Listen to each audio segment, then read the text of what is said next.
For this painting, you will need the following items: white canvas, black and white paint, a wide flat brush, a small flat brush, tape, masking tape is best, water, a paper towel, and optionally scissors. Beginning with the large flat brush, slightly wet the brush, then dip into your paint of choice. I started with the white paint. Apply the paint over the entire surface, making sure that it is even.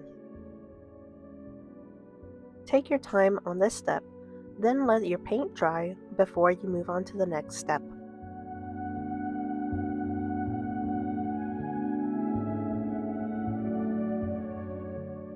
Thoroughly wash your brush.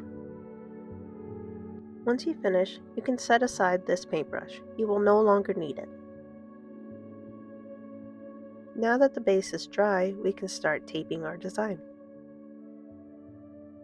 You can get creative in this step.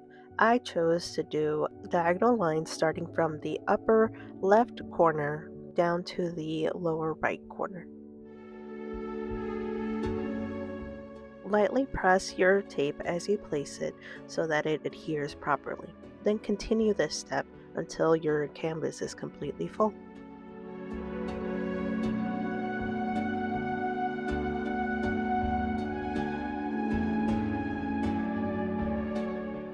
Make sure your tape is pressed down before your next step. Slightly wet your small brush, then dip into the black and start painting in between the tape lines. Here I used a little bit too much water in my paint. This caused my paint to become too thin and see-through. To fix this, just dip into the paint some more and go over your previous work. Continue painting until you've finished and let it dry. After letting it dry, go over it again to cover up any patchy spots.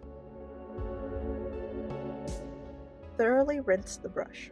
You can peel the tape when it's dry or if it's still wet. With the clean small brush, take the white and carefully clean up any of the spots that might have leaked under the tape. This can take quite a bit of time, so just be patient with yourself. Sometimes I did have to wait for the paint to dry a little bit before I went over it again. You can stop here, or you can add another layer of tape. I decided to add squares along one of the diagonal white lines.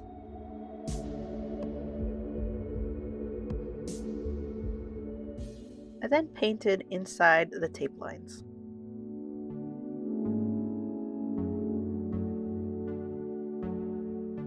Remember to peel the tape.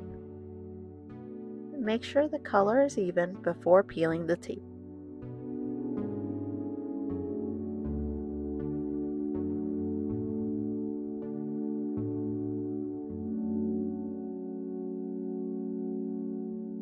Rinse the brush thoroughly before changing colors.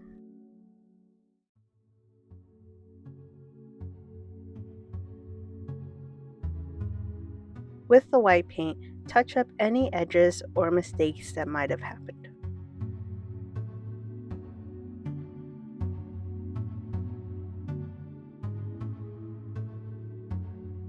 Once you're finished, let it dry. And you're finished. Thanks for tuning in and following along.